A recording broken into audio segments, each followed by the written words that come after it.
Coach, we talk about Jonathan Toews' leadership quite a bit, but what did it mean first to get off to that start, and any surprise that he was the catalyst? No, not at all. I mean, he's an amazing person. He's an amazing hockey player. Bigger stage, bigger the setup. He just seems to excel in big moments, big stages, and shows that good leaders is in any sport.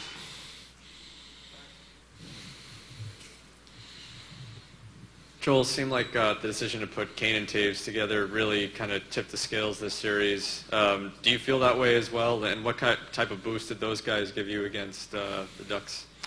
Well, it was in Game 5 when we got behind in the third. We put them a couple shifts there, and it looked like they really clicked. I know that you're down, you're pressing, you're thinking on the offensive side of things, and then Game 6 we put them together, and they took off right away.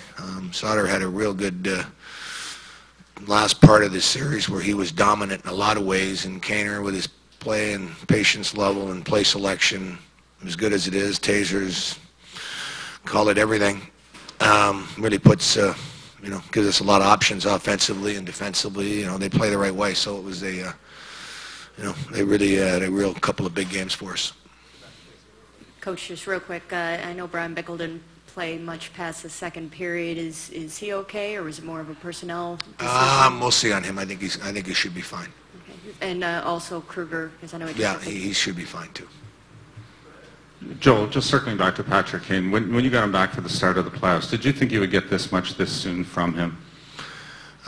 Maybe at this stage of the game, but maybe he probably was. We needed to win 2 rounds the way it was forecasted on the original prognosis, and then he, but he was skating, and he's a special player when the puck's on his stick and he wants the puck. I mean, his play selection and recognition is the top of the game. Had a real big series for us in the first round, scored big goals in the Minnesota series, and he's a threat every time he touches a puck out there, and tonight he was great. Joel, when Toews and Kane are that explosive, do you think to yourself, I should be doing this more with these guys? I know you want to split the talent up, but you know what I mean? Well, it's a great opportunity, or it's a great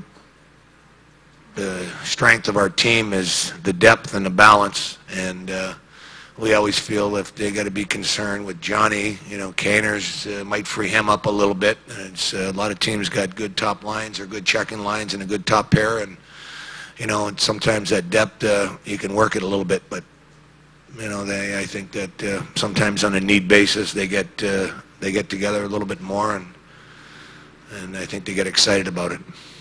Joel, in retrospect, how much did the Game 7 loss last year serve as motivation, if not only tonight, but throughout the season, as something that was fuel for you?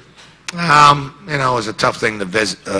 It's a real negative moment, and it's a real hard thing to accomplish.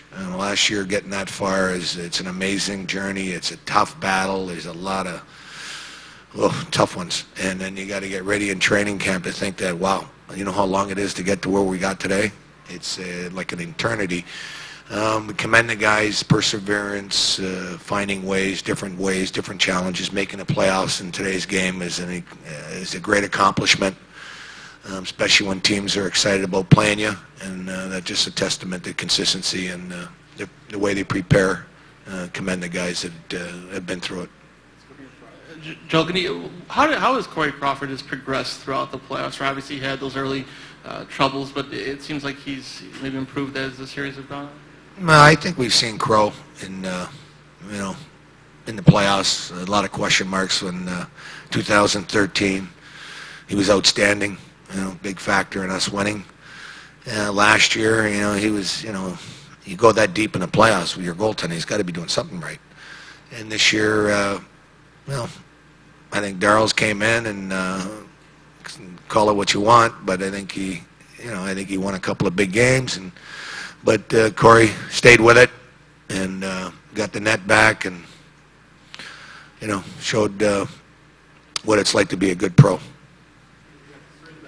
You have this core that's played in so many big games together over the years. Does it get any easier for you as a coach every time another Game 7 or elimination game comes along, just because you have guys that have done it so many times before? A lot of the part, the rah-rah part, the motivation, get your team excited.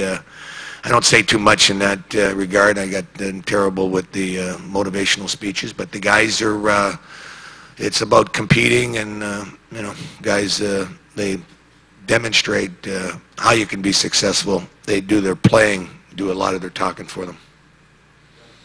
I know there's a lot of day-to-day challenges, but I mean, do you ever step back and think about what this group has accomplished, and is it something like what you envisioned when you took over here? Well, that's dreaming in color times 10. I think you're try to win a game. You try to get in the playoffs. You try to win some rounds. We got a lesson in 2008 or 9. I don't know what, against Detroit, playing in the conference finals. But we had some different type of teams here, and but the core has been through a lot of the challenges and battles, and it's still a very young group at that time, and I was very fortunate to come in here with a team that was sitting on go, and they keep going. I assume this is going to be your happiest trip ever to Tampa Bay. Can you talk a little bit about the team you're going to be facing? I'm assuming you have a great deal of respect for them. Yeah, we do. We had some interesting games against them, and John Cooper is I know him a little bit, and I got to commend him on what he's done in a short amount of time, getting to the finals from where he was. But it's a team that you talk about a couple different lines. You can talk about this, that, them, about them.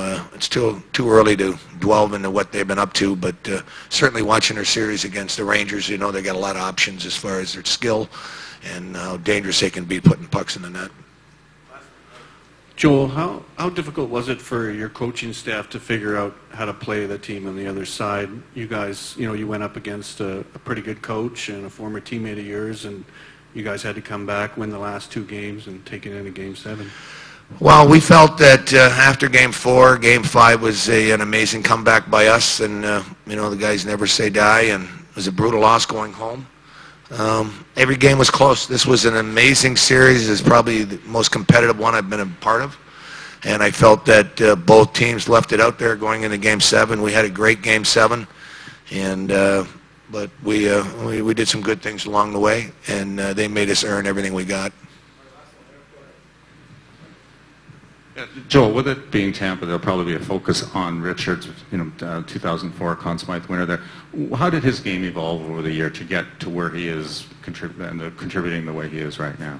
Yeah, I think when he first came in here, it was we'll see how he handles it, a little job description. As he went along, I think he got familiarized with our system and how we had to play as a centerman. And when he immediately started playing with Kaner, all of a sudden he started taking off. I think he wanted to play with Kaner since day one. Took us a while, probably a little longer than he probably would have liked, or the way it evolved. But at the end of the day, seemed to really flourish with him, and the two of them were productive and had some different line mates along the way. And but I think his scoring, his patience level, I thought he got a little quicker as the season progressed. Had a little bit more jump in his stride, and noticeable here as we've gone along in the playoffs as well.